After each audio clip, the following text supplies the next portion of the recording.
YouTubers and my subscribers. This is Larry up in Brainerd, Minnesota. This is part 2 in a series I'm doing on growing your own tobacco. And the first one I did how to germinate tobacco and get your seeds going. A lot of you took advantage of my offer. I sent seeds out to new subscribers and existing subscribers to my YouTube channel.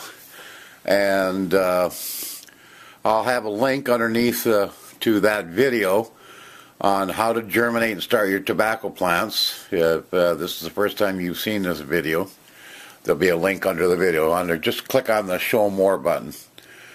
Anyway, okay, we've got our seeds started and we're getting our little seedlings going, okay?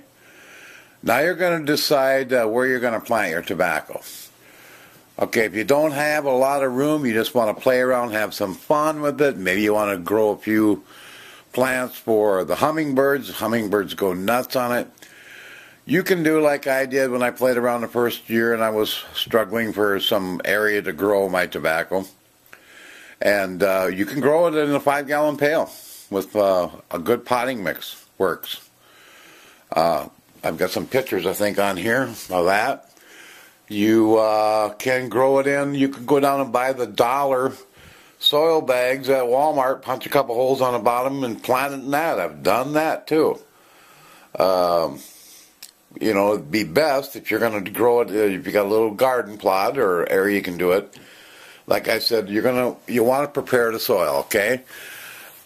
Tobacco plants are high nitrogen users. Just like if you're going to grow sweet corn or something, you know, they like a lot of nitrogen. So what works best for me is I put down a lot of horse manure or any cow manure, any other kind of manure that you might have. And they love wood ash. You got some old fireplace, or if you burn wood, or you got a friend that does, get some and spread it out liberally over your garden, and man, they just love that. Okay, now you're going to have to take your seedlings, and what you want to do is you want to treat your tobacco plant seedlings just like you would a tomato plant. First of all, you're going to have to harden it off. I plant mine, you know, I'm in Minnesota, and I won't put mine out until the last chance of frost is passed. You don't want to go through all this work and get your plants ready and get in a big hurry and get them out and then have them die because it got too cold, okay? Put them out. You're going to have plenty of time. Put them out when the last chance of frost. I start mine, like April 10th, April 15th. I started April 1st last year and put it out about June 1st. I was a little too early. My plants got a little too leggy and stayed in the plant or in the cups too long. I'm saying about 45 days prior to when you want to put them out, okay? Some of you people are going to get seeds right away, and you're in Florida or something. You can germinate right away and put them out, okay? Some are in colder climates. So judge it. About 45 days back from, that's when you want to start your seeds and get them out. Okay, you're going to want to harden them off. You're going to want to take some of your seedlings and take them out during the, don't put them in a real sunny spot, but take them outside, put them in a tray from your inside. You've started these seedlings now.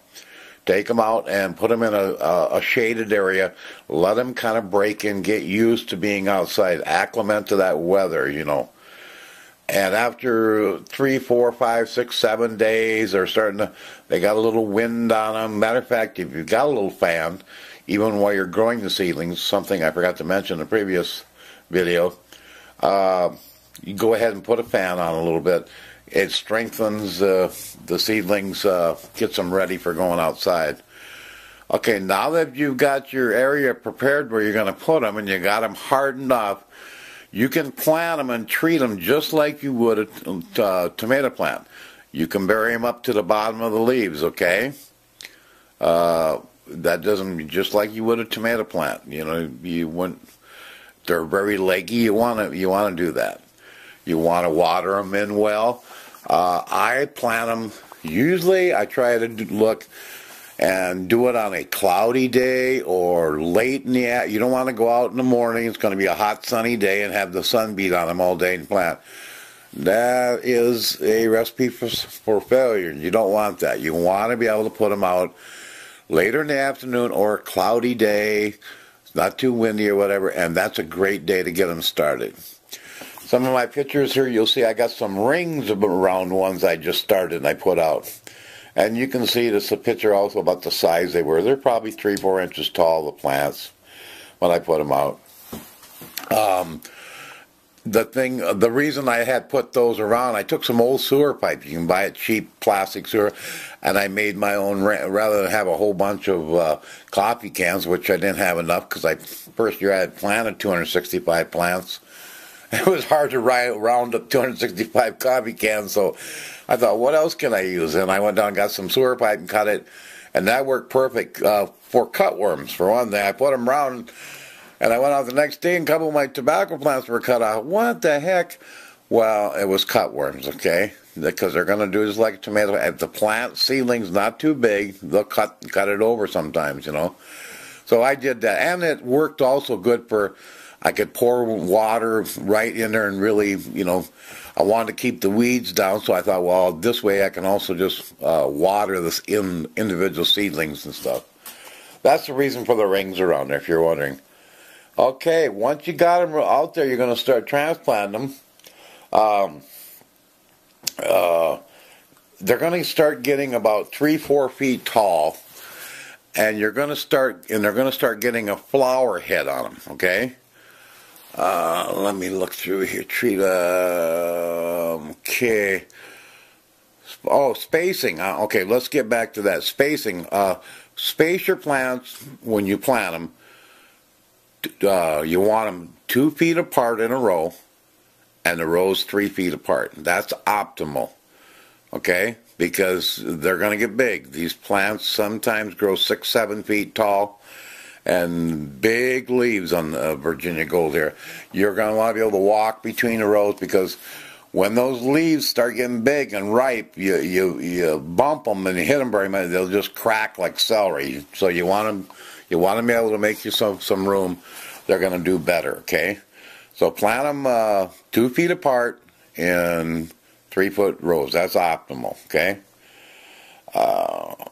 When they're starting to, during this time when they're going to start to get a flower head, you're going to get what's called suckers, okay? And I've got links below the video on How to Grow Tobacco, their website and other ones.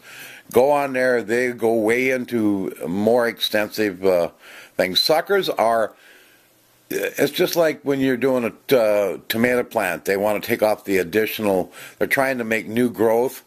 You've got your major leaves set, okay? When they start growing up, you're going to have major leaves.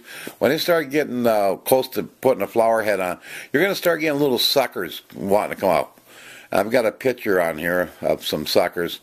It's like it's right above the main leaves. They're trying to start another little one. When they're a 1/2 inch, 3/4 inch long, snap them off. Just take your thumb and it'll tip. You know, you just push them right off. Now, when your flower heads, when it starts getting 3-4 feet tall, your tobacco plants, if you want to save some seeds, okay, for next year, pick out, like I said, a flower pod. You're going to get about 100 pods on a good tobacco plant. And in those pods, there can be up to 1,000 seeds. That's incredible. As you've already found out, tobacco seeds are very small, okay? So pick out 2 or 3 of your very best plants that you that look the best in the garden. Let those go to seed. Don't break off the flower heads. Let those flower, and because you're going to be saving the seeds in that, and we'll go into that later, okay? The other ones, you want to snap that flower head. As soon as it starts making a flower head, it'll be obvious that the flower head, break that off. It might even want to start to come back again. Break it down 2-3 inches from the flower head. Break it down, snap it off, because you want all the energy to go into the leaves. You want to grow those leaves big and large, and that's what you want to get the production of. So between that and keeping the suckers off and keeping it watered and everything else. You might want to side dress a little fertilizer during the growth part. But when they're starting to get big, you want to back off on the fertilizer because you don't want them to stay real green. You want them to finish off, use up the last of the nutrients, and that's when you're going to start noticing, and we'll go into that in the next video, about when to harvest. Your bottom leaves will be harvested first. They're going to start losing their green color, turning a yellow, a pale yellow, and you'll know limp, you'll know the perfect time, and I'll go into that in the next video of when to harvest the leaves, okay? Because it's going to be in a series. The bottom leaves will be harvested first, then a little higher, then a little higher, as they get ripe, okay? We'll go into that. If you get any hornworms, which is a problem in some in the south, I never had any hornworms, so I don't really know a lot about hornworms. Like I said, go to How to Grow Tobacco link below the video here. Those guys are, deal with this more in the south. They know how to handle them. Another thing was the first year I grew tobacco, amphibs. About the time I started getting flower heads, I got these little teeny gnat type things called amphibs, and you try to use dish soap and water, and finally a couple guys said, just leave them alone. They don't hurt anything, and I did, and they didn't. About the time I harvested my tobacco and everything, they were gone. It was just during that sweet time, and you'll notice a sappy, sticky liquid when you break off the flower heads and stuff. I don't know if they were attracted to that, but they didn't hurt. They didn't bother anything. So anyway, that is going to get you off to a great start. If you have any questions, you can ask right below the video, and I'll get right back to you on it. And like I said, for any additional information, go to the Show More button right below the video here, and you'll get links to the very first video I did on how to get your seeds germinated and started, and this, and also for additional information on how to grow tobacco, the How to Grow Tobacco website and stuff, and where they break down into categories, fertilizing and everything else. I didn't do a whole lot of additional fertilizing because I had it really prepared well with the horse manure and the potash, putting down the wood ash and stuff. I didn't water an extensive amount. You can go out and feel it. They don't like real wet, weather. If it's raining, just treat, like I said, treat them like you would a tomato plant, You can tell, when, and if you water, I would water, later in the evening and stuff. But like I said, when you transplant these, harden them off, get them hardened off, and plant them later in the day or a cloudy day, give them a chance, 3-4 inches tall, and you're off and running. If you got any questions, like I said, post them below the video, and I'll try to answer as best I can. And great success to you. Like I said, there's nothing that'll make you feel better and more proud when you grow your own tobacco. I mean, it's a very liberating, great feeling. This is my own tobacco I raised. I mean, it's pretty neat. Who thought you could raise your own tobacco, right? So it's great, and especially when we get to the point where we're curing and smoking our own tobacco, and you look at what they're selling cigarettes for. Up to $14 a pack in New York. It's crazy. Why you don't raise your own tobacco is beyond me. I'd figure out something if I lived in New York, I guess. I'd find a farmer friend and say, hey, let's put some tobacco in. I'll give you half, you take it. I'd do something rather than pay $14. I'd be danged if I'd pay that. Anyway, good luck to everyone, and this is Larry up in Brainerd. Ciao.